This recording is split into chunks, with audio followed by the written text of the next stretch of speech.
राधे राधे प्रभु जी। आप सभी अच्छे होंगे, स्वस्थ होंगे और प्रसन्न होंगे। तो आज है 15 दिसंबर 2025, बार सोमवार। और आज के दिन है सबसे बड़ा व्रत है सफला एकादशी व्रत। इस व्रत के बारे में सब व्रतों में अगर कोई श्रेष्ठ व्रत है तो वो केवल एकादशी का व्रत ही है। एकादशी के व्रत करने का बहुत बड़ा महत्व है। यहाँ पर युधिष्ठिर महाराज पूछते हैं भगवान श्री कृष्ण से कि स्वामी, ये जो पौष मास के कृष्ण पक्ष की जो एकादशी आती है, जो एकादशी होती है, उसका नाम क्या है और उसकी क्या विधि है, उसको व्रत करने का विधान क्या है, इसमें कौन से देवता का पूजन होता है और इसमें क्या क्या जो सामग्री है वो भगवान के लिए अर्पण की जाती है। तो भगवान श्री कृष्ण जी ने जब युधिष्ठिर जी की ये बात सुनी, उनका ये प्रश्न सुना, तो भगवान श्री कृष्ण जी कहते हैं कि हे राजेंद्र, बड़ी बड़ी दक्षिणा करने से, बड़े बड़े यज्ञ करने से जो संतोष मुझे प्राप्त नहीं होता है, जो संतोष मुझे केवल एक एकादशी का व्रत करने से मुझे प्राप्त हो जाता है। जो मनुष्य, कोई माता बहन भाई बंधु जो एकादशी का व्रत कर लेता है, उस एकादशी के व्रत करने से ही मैं प्रसन्न हो जाता हूँ। बाकी बड़े यज्ञ करो ना करो, लेकिन एकादशी का व्रत जिसने कर लिया तो वो मेरे लिए सबसे महत्वपूर्ण है। रही बात पौष मास के कृष्ण पक्ष की एकादशी की, तो ये जो एकादशी होती है इसे हम सफला नाम से जानते हैं, इस एकादशी को। और उस दिन विधि पूर्वक भगवान श्री हरि नारायण विष्णु भगवान जी का पूजन किया जाता है। उनकी पूजा करनी चाहिए हमें। जैसे मैं कहता हूँ, जैसे नागों में शेष नाग श्रेष्ठ हैं, जैसे पक्षियों में गरुड़ महाराज जी सबसे श्रेष्ठ हैं, और देवताओं में जैसे भगवान श्री विष्णु जी श्रेष्ठ हैं, और वृक्षों में पीपल जो है सब श्रेष्ठ है। तो संपूर्ण व्रतों में अगर कोई श्रेष्ठ है, मुझे कोई व्रत श्रेष्ठ है, तो मुझे एकादशी का व्रत जो है वो सबसे श्रेष्ठ है। एकादशी की तिथि जो है वो सबसे श्रेष्ठ है। आगे भगवान श्री कृष्ण जी कहते हैं कि हे राजन, सफला एकादशी को नाम मंत्रों का उच्चारण करके, हरि नारायण के मंत्रों का उच्चारण करके, नारियल का फल, सुपारी हुआ, बिजौरा हुआ, जमीरा नींबू हुआ, अनार हुआ, सुंदर आंवला हुआ, और लौंग और बेर तथा विशेषतः आम के फलों और धूप दीप से श्री हरि नारायण का पूजन करें। उनको ये फलाहार चढ़ाएं, यानी कि वो ये वस्तुएं जो हैं जो मैंने आपको बताई, ये आपको चढ़ानी चाहिए। अगर जैसे मौसमी फल होते हैं तो वो भी आप भगवान हरि नारायण को आप चढ़ा सकते हैं। तो ये सफला एकादशी को विशेष रूप से हमें दीपदान करने का भी महत्व है। जैसे हम आप लोग दीपदान करने जाते हैं किसी नदी घाट के ऊपर, तो इस एक एकादशी को भी आप दीपदान कर सकते हैं। 1, 3, 5, 7 जैसे भी आप दीपदान करना चाहते हैं, एक भी कर सकते हो, बहुत बढ़िया है। ये दीपदान करने का महत्व भी है। और रात को अगर हो सके तो प्रभु जी मैं कहता हूँ वैष्णव पुरुषों के साथ आप जागरण करिए, कीर्तन कीजिए, भजन मंडली जैसे है तो इसमें आप शाम के समय रात को आप जागरण करें। और जागरण करने से क्या होता है प्रभु जी, कि जागरण करने वाले को जिस फल की प्राप्ति होती है वह हजारों वर्ष तपस्या करने से भी प्राप्त नहीं होता है। जो फल जो है वो केवल जागरण करने से हो जाता है, क्योंकि जो भगवान के लिए जगेगा तो भगवान उसको सुख समृद्धि अवश्य देंगे, उसको उसका फल अवश्य मिलेगा। भले ही आप हजारों वर्ष तपस्या करते हैं, उस हजारों वर्ष की तपस्या करने से जो फल प्राप्त नहीं होता है वो फल आपको हरि के जागरण से ही हो जाएगा। आगे भगवान जी कहते हैं कि हे नृपश्रेष्ठ, अब सफला एकादशी की जो शुभ कारणनी कथा है वो मैं आपको सुनाता हूँ। तो आप इस कथा को ध्यान पूर्वक सुनिए। जो भी मेरे भाई बंधु हैं, जो भी मेरे यूट्यूबर्स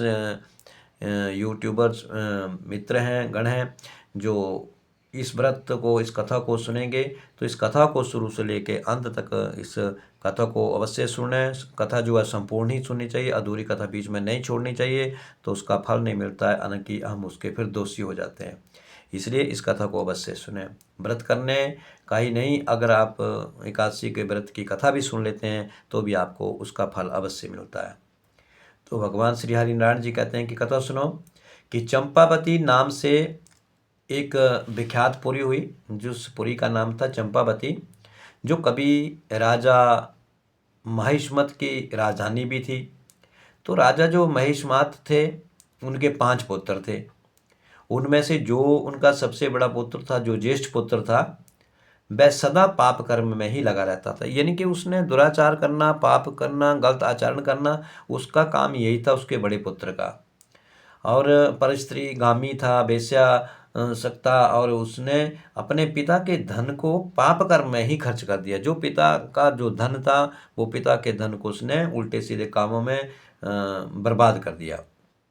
वह सदा दुराचार और परायण तथा वैष्णव और देवताओं की निंदा भी किया करता है। अब जो पूजा पाठ करने वाले हैं, आज भी समाज में ऐसे होते हैं, जो हम आप लोग अगर ज़्यादा पूजा पाठ करेंगे तो बड़े हमें आपको लोग कहने लग पड़ेंगे, बड़ा पुजारी आ गया, बड़ी पुजारन हो गई, बड़ा पखंडी है, ये तो ऐसे वैसे है। तो समाज में तरह तरह के लोग आपको मिलेंगे, तरह तरह की बातें भी करेंगे, लेकिन आप जिस नियम से लगे हैं उस नियम से प्रभु का ध्यान भजन कीर्तन करते रहिए। समाज क्या बोलता है हमें क्या ले देना। हाँ, जरूरी यह है कि अगर जब हम उल्टा सीधा करते हैं तो समाज बोलता है तो उसकी बात को मानना चाहिए। अगर आप अच्छा कर रहे हैं तो आप ये ना सोचें कि कौन क्या बोलता है। आप लगे रहिए प्रभु हरि भजन में, और समाज में जो मानव सेवा हो सकती है, जितनी हो सकती है, वो करनी चाहिए हमें। तो वो तो बड़ा पुत्र तो जो था वो ऐसे ऐसे दुराचारी हुआ। वैष्णव की उन्होंने निंदा करनी, देवताओं की निंदा करनी। तो अपने पुत्र के ऐसा पापचारी देख के राजा जो महिष्मत थे ने राजकुमारों में उसका नाम जो था वो लुम्बक रख दिया। अब उसका नाम जो क्या रख दिया, लुम्बक। लुम्बक उसका नाम रख दिया। फिर पिता और भाइयों ने मिलकर के उसे राज्य से बाहर निकाल दिया। अब बेटों ने, जो 4 पुत्र और थे राजकुमार उनके, उन्होंने क्या किया, चारों ने मिलकर और पिता ने मिलकर के उस बड़े वाले बेटे का नाम रख दिया लुम्बक। और उन्होंने मिलकर के, पिता ने और भाइयों ने उसे मिलकर के राज्य से बाहर निकाल दिया। अब ऐसे पुत्र को कौन रखे, दुराचारी, व्यभिचारी, वेश्यागत, पर स्त्रीगामी, दुराचार करने वाला, ऐसे को कौन रखे। तो उन्होंने उसे अपने राज्य से ही निकाल दिया। अब लुम्बक गहन वन में चला गया, घनघोर वन में चला गया। और वहां पर जाने के उपरांत क्या किया प्रभु जी, जब वो चला गया तो वहीं रह करके उसने प्रायः समूचे नगर का धन लूट लिया। जो नज़दीक में नगर था, पूरे नगर में चोरी डकैती ये सब करना शुरू कर दिया, और समूचे नगर का, पूरे के पूरे नगर का उसने वो धन लूट लिया। एक दिन जब वह रात में चोरी करने के लिए नगर में आया, अब चोर का काम क्या है, दिन में तो लग गया हाथ, तो दिन में भी लगा दिया। ज़्यादातर भाई चोर जो है रात्रि को ही चोरी करते हैं, जब सब लोग सो जाते हैं अंधेरे में। तो क्या किया उसने, रात के अंधेरे में किया, लुम्बक ने क्या किया कि एक दिन जब रात में चोरी करने के लिए गया तो नगर में आया तो सिपाहियों ने उसे पकड़ लिया।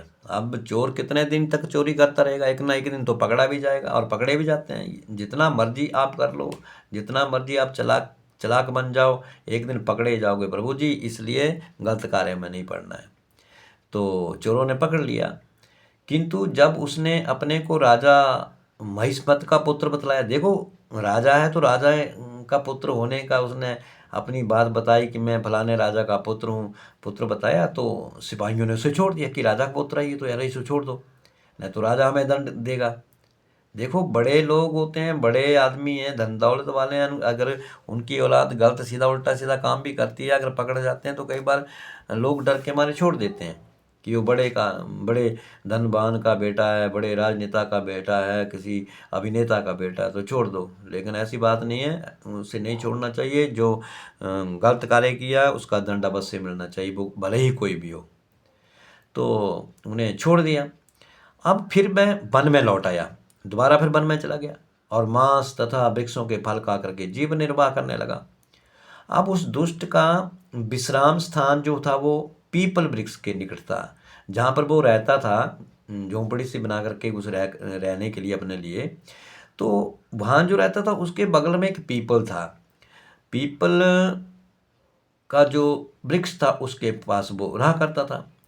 तो वह पीपल का वृक्ष बहुत वर्षों से बड़ा पुराना पीपल था। देखो ये बड़े बड़े दरख्त होते हैं ना, जैसे आम हुआ, पीपल हुआ, बड़ हुआ, इनकी बहुत लंबी आयु होती है, सैकड़ों वर्ष हो जाती है, हजारों वर्ष हो जाती है।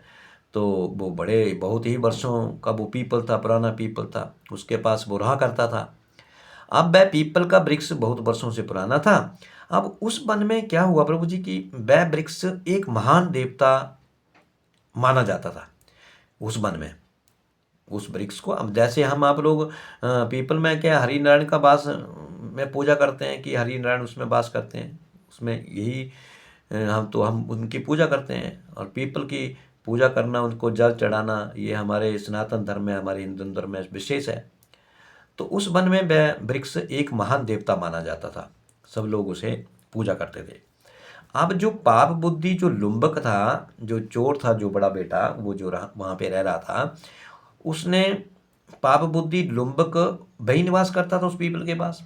अब एक दिन हुआ क्या कि एक दिन किसी संचित पुण्य के प्रभाव से उसके द्वारा एकादशी, जैसे ये एकादशी आई, तो एकादशी के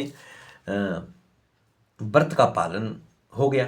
अब जैसे एकादशी थी, ये वाली एकादशी आई, तो उससे क्या हुआ, उस दिन उसे खाने पीने को कुछ नहीं मिला, तो उससे पूरा दिन भर भर भूखा रहने से उसका जो था वो व्रत का पालन हो गया, यानी कि पालन हो गया।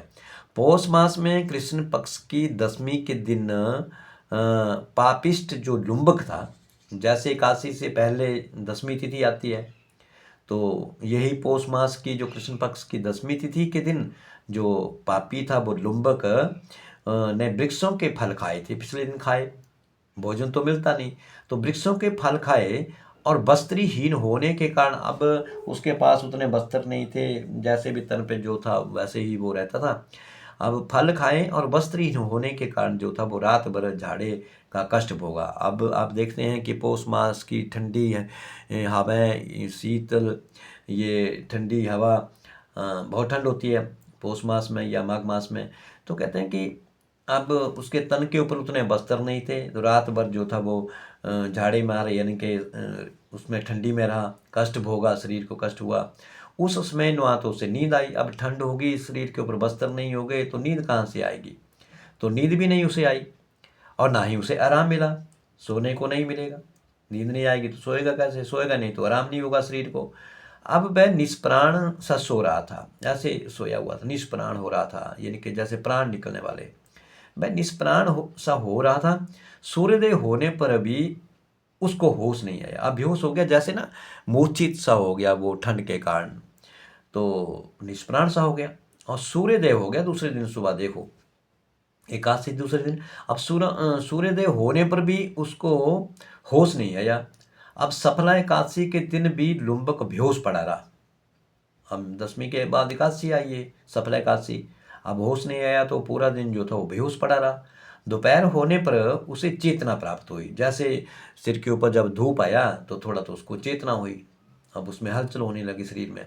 फिर इधर उधर उसने दृष्टि डाल करके वह आसन से उठा, जहाँ पे जैसे भी सोया हुआ था, बैठा हुआ था, लेटा हुआ था, मूर्छित जहाँ पे हो गया था, वहाँ आसन से उठा, और लंगड़े की भांति लड़खड़ाता हुआ, अब शरीर में शक्ति नहीं थी ठंडी के कारण, अब तो लंगड़े की भांति लड़खड़ाता हुआ वह वन के भीतर गया, वन में चला गया। अब वह भूख से दुर्लभ और पीड़ित हो रहा था। भूख भी पिछले दिन जो जैसे फलाहार किया था वही था, फल उसको मिला था, लेकिन थोड़ी कमजोरी महसूस होने लगी, उसको दुर्बलता सी महसूस होने लगी, तो इसकी वजह से वो पीड़ित हो रहा था।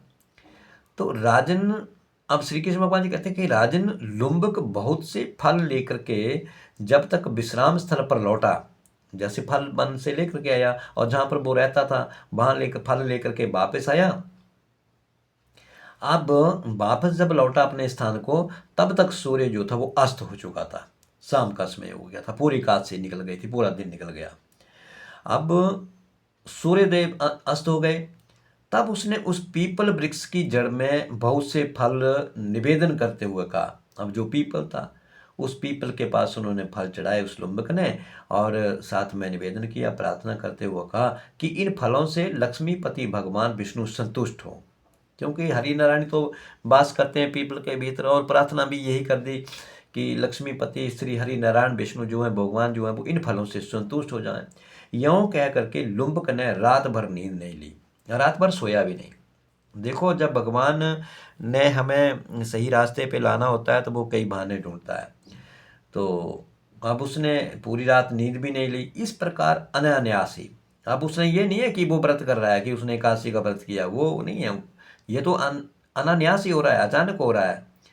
तो इस प्रकार अनायास ही उसने इस व्रत का पालन कर लिया।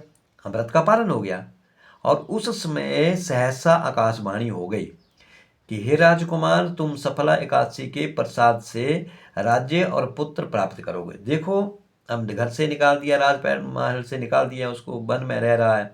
अब उसे ये भी पता नहीं है आज कौन सी तिथि है, सफला एकादशी है कौन सी है, और सुबह से लेकर शाम तो उसका व्रत हो गया। फल भगवान हरिनारायण को, पीपल को चढ़ा दिए कि भगवान हरिनारायण को ये प्राप्त हो, निवेदन किया उनसे। तो ये व्रत उसका ऐसे ही हो गया, अनायास ही हो गया। तो आकाशवाणी हुई फिर कि हे राजकुमार, तुम सफला एकादशी के प्रसाद से, जो आपने सफला एकादशी का व्रत किया, इसके प्रसाद के फल से, जो इसका आपको व्रत का जो फल प्राप्त होता है, तो इससे आपको क्या होगा कि आपको राज्य की प्राप्ति होगी, आपको पुत्र भी प्राप्त होंगे, आप पुत्र को भी प्राप्त करोगे। अब बहुत अच्छा कह करके उसने वह वरदान जो था वो स्वीकार कर दिया। अब कुंभक ने जो आकाशवाणी सुनी तो उसने भी सिर हिलाया कि बहुत अच्छी बात है। तो इसके बाद उसका जो रूप था, पहले का जो रूप था, वो क्या हुआ है, दिव्य रूप हो गया। यानी कि जैसे उसमें एक प्रकाश में शरीर हो गया, चमक वाला शरीर हो गया, उसमें जैसे अलौकिक उसमें प्रकाश आ गया उसको सुन करके, आकाशवाणी को सुन करके, और उसका रूप जो था वो दिव्य हो गया। तब तब से उसकी उत्तम बुद्धि भगवान विष्णु के भजन में लग गई। अब उसका जो मन था, जो उसका चित्त जो था, वो भगवान हरि नारायण के चरणों में लग गया, उनके भजनों में लग गया। अब दिव्य आभूषणों से सुशोभित होकर के उसने निष्कंटक राज्य प्राप्त किया। देखो, भगवान की लीला बड़ी अपरंपार है।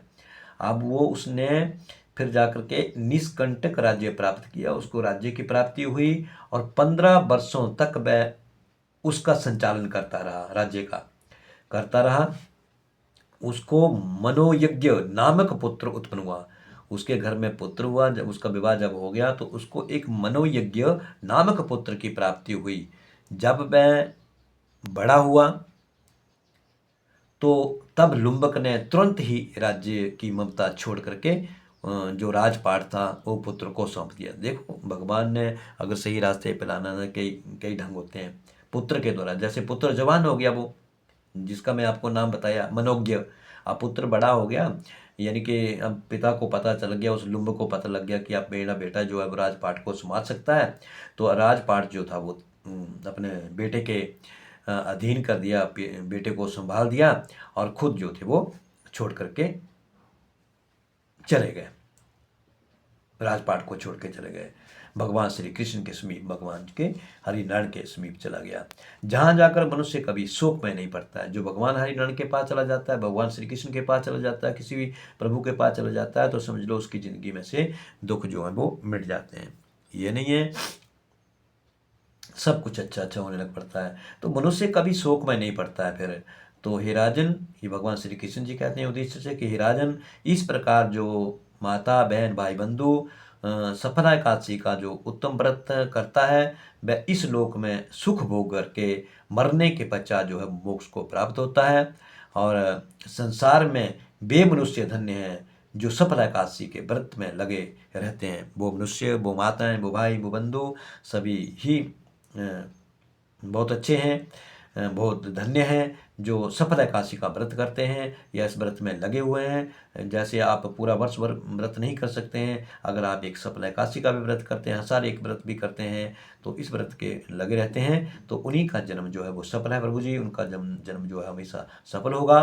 तो हे महाराज, इसकी महिमा को पढ़ने, जिसने इस कथा को पढ़ा है, जिसने इस कथा को सुना है, इस कथा को दूसरे को सुनाया है, सुनने तथा पढ़ने से, उसके अनुसार आचरण करने से मनुष्य जो है वो राजसूय यज्ञ का फल प्राप्त करता है। तो ये बात भगवान श्री कृष्ण ने राजा युधिष्ठिर से इस व्रत के बारे में कही कि हमें क्या करना चाहिए। आप शाम को जैसे आपने व्रत किया, निराहार आप रहे हैं, फलाहार ले सकते हैं, तो शाम के समय माता तुलसी के पास आप घी का दीप जला करके माता तुलसी को सुंदर सा श्रृंगार करके उसको चुन्नी उड़ा करके और लक्ष्मी नारायण हरि नारायण और लक्ष्मी इनका भजन कीर्तन करें, पूजन करें, तो आपका ये सफला एकादशी व्रत जो है वो संपूर्ण हो जाएगा। और अंत में फिर आप हम जो भी हैं जो इस व्रत को करते हैं, इस 84 के आगमन के चक्कर से हम मुक्त हो जाएंगे।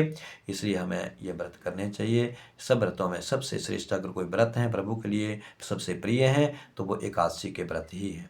जिस तरह मैंने सबसे पहले ही आपको कहा कि कथा को बीच में अधूरा नहीं छोड़ना है, इसको पूरा सुनना है। जहाँ से ये कथा शुरू हुई है, जो जहाँ तक कृष्ण भगवान युधिष्ठिर जी को ये सब समझा रहे हैं, कह रहे हैं कथा के बारे में, उसका विधान विधि विधान करने का और प्रभु को जो क्या अर्पण करना है वो सब आपने ध्यानपूर्वक इस कथा को स्मरण करना है और इसके ऊपर गौर करनी है। और जो जो वस्तुएं चढ़ाने के लिए कहीं वो आप चढ़ा सकते हैं वस्तुएं। प्रभु वैसे वस्तुओं के अधीन नहीं है। भगवान को तो मन साफ चाहिए, निर्मल चाहिए, चित्त शुद्ध चाहिए। और प्रभु हर चरणों में अपना ध्यान लगाइए, मन लगाइए, चित्त लगाइए। भगवान आपकी हमेशा पूजा जो है वो कबूल करेंगे और आपको धन धान्य से वो परिपूर्ण कर देंगे। और अंत में जब हम इस संसार को छोड़ के जाएंगे, इस समाज को छोड़ के जाएंगे, तो फिर आवागमन के चक्कर से हम छूट जाएंगे, हमें मोक्ष की प्राप्ति हो जाएगी और भगवान के चरणों में हम लीन हो जाएंगे। तो ये थी सफला एकादशी का व्रत। तो सबको सफला एकादशी की ढेर सारी शुभकामनाएं। तो इस तरह से इस कथा को आप अवश्य लाइक करें और मेरे चैनल को सब्सक्राइब करें। सबको राधे राधे।